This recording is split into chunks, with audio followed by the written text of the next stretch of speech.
Welcome to this episode of the Patrick Coffin Show. Today we're going to talk about suffering and whether it has meaning and what did Catholics traditionally mean by the phrase "offer it up." Bishop Sheen used to talk about all the wasted suffering in hospitals and around the world. This is a very important topic. It's at the heart of why some people leave their faith when bad things happen to good people. And today our guest is Father John Hollowell of Indianapolis, Indiana. Before I introduce him, I want to mention a welcome invitation to join Coffin Nation. This is the largest culture building and restoring community in the world, now in 25 countries. We talk about engagement with the world, how to understand the church, and a little bit of politics, not too much, lots of comedy, and live webinars, exclusive stuff you won't find anywhere else. So go to coffinnation.com, click on the link, watch the incredibly beautiful trailer. Coffinnation.com might be for you.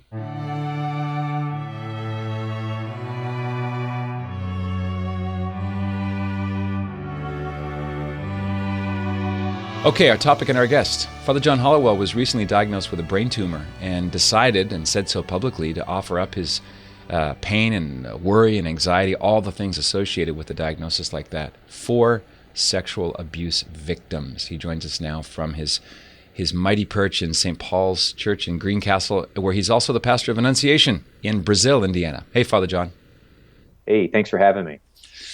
I didn't know what to say when I read your public announcement as we record this last week that you had been diagnosed with some kind of a brain tumor, and I was very moved and kind of stunned at your backstory about praying a couple of years ago. Maybe we can start there.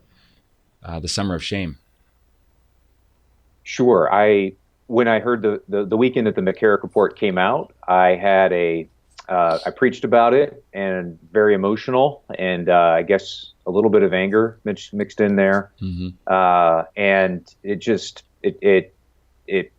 my entire priesthood has been under the shadow of the scandals. I went into the seminary in 2004, right on the heels of the Boston news. And but when 2018 hit, I think it was a different response, I think for most Catholics. Mm-hmm. And it was just more of an anger. And so preached about it, and that kind of went Catholic viral, so I started hearing from victims, and just ended up preaching about it for about 7 or 8 more weeks. And, we moved through the different stages of grief, I would say, and anger with the parish, with my parishes.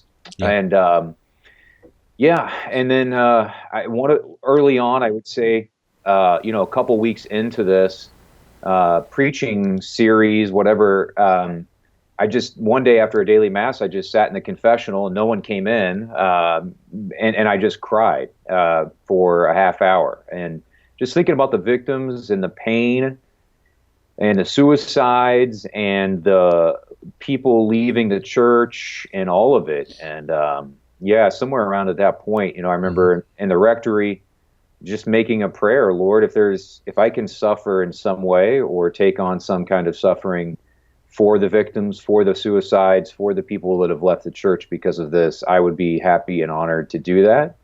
And I felt like as soon as I got this diagnosis, there was just an awareness that this is connected to that. And And what was the diagnosis? What do you know so far? Well, that it's a brain tumor, and that it is something that is in all likelihood. And hopefully that it's something that is doesn't appear to be terminal, that they feel like there's a good prognosis of being able to take it out in surgery in about a month, and then radiation and chemotherapy, and that I'll live hopefully a long and healthy priesthood. So that's the general prognosis. The phrase "offer it up," it can become kind of glib, falls a little bit too trippingly off the tongue, especially if you're not the one suffering. Right. Did you grow up in a family where that kind of notion of consciously or intentionally uniting what you're going through with what Jesus Christ went through on the cross, and somehow, Lord, if there's a way you can use what I'm going through and unite it to what you did in the perfect sacrifice, was that something, a terminology that you grew up with, or were you kind of a little island of Catholic understanding growing up? Well, I grew up in a huge, awesome Catholic family, oldest of 11 kids. Hey, this is Patrick Coffin. If you like what you see and hear and you want to see and hear more, consider joining Coffin Nation as a full member. Just click right here and find out more about what that means. Nipsey, my fedora.